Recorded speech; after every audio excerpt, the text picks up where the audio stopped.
Hello, welcome back to Shocks Talks. I'm so excited because Skywatcher put out their second episode today, and it's basically a really well produced short mini doc that gives us the latest and greatest on what they're doing out on the range. So, if you don't know who Jake Barber is or you don't know who Skywatcher is by now, go back and watch the last couple episodes of Shocks Talks. I'm putting a link below to their video, and I'm just going to tell you a little bit about it because you really need to go watch it. They did such a good job. I feel so excited by what's coming out right now. It's like finally somebody got their you know what together. You know what I mean? It's either all of this is a front for some really beautifully orchestrated disclosure that's been, building for years and years, and this is the culmination of like so many people's different efforts to bring all of this out into the public. It's possible. Or if we take it at face value and it's just Jake Barber is an incredible business person and put together a truly remarkable team and is like delivering results at such a pace that I'm just like, this is incredible because there's so much talk with so little like doing in this field a lot of the time. And right now we're getting these immediate, powerful, meaningful results, and it's just so impressive. So if you like learning about this stuff, like my video. I'm telling you now because I keep saying it at the end of these videos and I think people aren't watching till the end, and you do like it, right? Or you wouldn't be watching it. So you could give it a thumbs up and that would be amazing. If you work for Skywatcher, you guys, I think you need a woman on your team. You love the divine feminine energy. That's what's protecting Jake. That's what inspired you in the first place. Let's get a woman on your team. Let's get Shakti on your team. I'm ready. I will do anything. I will clean. I could be your host when you're done having that dude host. And I notice that you have like all men on your team. I think you need a woman. Let's go. Okay. All right. All that aside, let's get into what they talked about. So, I said last time that I was going to break down the classes because that's what they promised for this episode too, and they delivered. So, we're going to go through the classes, and then I'm just going to tell you a couple of the notes that I took. I watched this thing twice, and it's just, like I said, they do a great job. So there's really, they share some videos, and UAP are classically hard to capture on film, just like the moon is. When the moon is full and you're standing outside and it looks huge, it looks like it's gonna fill the entire sky, like it's about to come and eat you. And then you take a picture and it's this tiny little blur. That's just how it is with this UAP stuff. But of course, they are using a combination of trained and other witnesses who are witnessing things with the naked eye. They have cameras and all kinds of different cameras and lenses. They have different kinds of sensor data that they're capturing, radar data, infrared sensors. Like they're using all kinds of different things to cross check what they're seeing and experiencing. And part of that is the psionic team, which are the neural meditators or psychic people who are helping to summon the phenomena. So, wow, this is moving so fast. So, here are the classes as defined by Jake Barber's team at Skywatcher.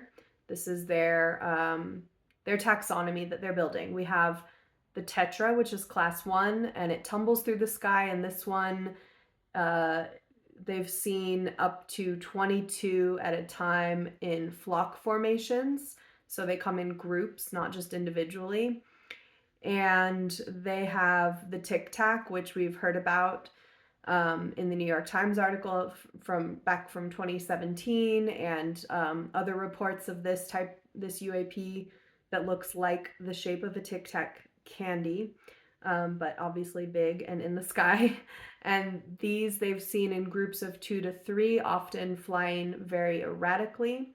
Class 3 is the blob, which many of us know as the orb. This is what Chris Bledsoe is seeing all the time and videoing and posting about, and many, many others. Even in Imminent, I remember Lou Elizondo talked about an orb following him. The orb is a very common class. This is class 4 in this taxonomy, and they call it, oh, sorry, that was class 3, and they call it the blob. And they have only seen these in infrared, though, which is interesting because other people do tend to see them with the naked eye. But most of what Skywatcher is seeing is during the day, whereas other people who see the orbs at night are the ones that are seeing it with the naked eye. So maybe there's something there. And they are, working day and night, and that for some reason things are coming to them in broad daylight. Very interesting detail, to be honest. And then they said sometimes the orbs come in conjunction with class 1, which is the tetra. And then they have the manta ray, which is class 5, tumbles and rotates. Now, in their rendering, they show the video, but they also do a 3D render of what they saw with the naked eye. It looks like almost like what some people might have called the black triangle back in the day. Not the pyramid UAP, because that's something people have seen, but this kind of triangular thing. But it's like the body shape of a manta ray, but with kind of a curved body and rounded edges in this rendering that they showed in the Skywatcher video.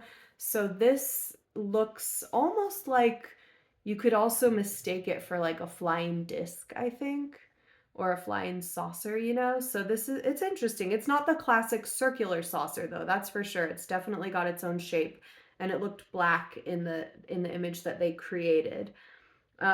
Class 6 is bright star, and that's the one that's like a vibrating crystal in the sky. That's the best way they could describe it.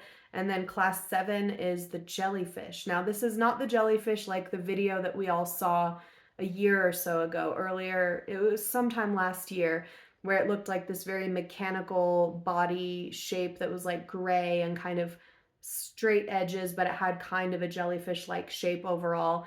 These are not that. These are what they describe as like, it looks like an animal, like an interdimensional creature in the sky.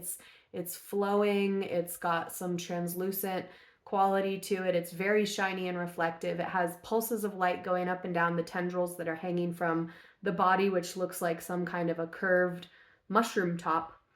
And then they have class 8 is the hornet, which they say looks a lot like the jellyfish, but as if it was carrying something below it. And then the egg, class 9, and this is the emerging class, but we don't have data to concisely describe it, is what they said in this video. So those are the 9 classes. And again, I linked Skywatcher's video below, so just go ahead and watch that because it's so cool. And then they're going to post more videos breaking down each class. So we're going to get special modules on every different class coming up soon. Again, I am just so impressed with the execution here, the organization, and all of the evidence that, well, let's call it data that they're gathering. And basically, they do talk about how they are working to get objective third-party analysis. They want scientists, not ufologists, to look at all of their findings. They will not be giving away their data, but what they will do is they're going to allow different scientists to come into basically a secured location where they can have access to everything, and then they can write their reports. So this is a big important part of what they're doing, and they won't be letting anyone take away any of the data with them, but they like they said, they're opening it up to anyone. So they actually did a little PSA saying like, hey, if you're a scientist, like a physicist, or if you study any of this stuff and you want to look over what we've got, like hit us up, basically. So that's really cool.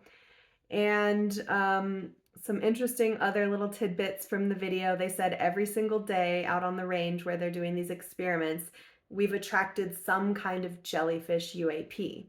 It's attracted to the dog whistle. The dog whistle is the mechanical signal that they send out. The other form of summoning or inviting in these UAP onto the range for them to interact with and take measurements and photos and all the rest of it.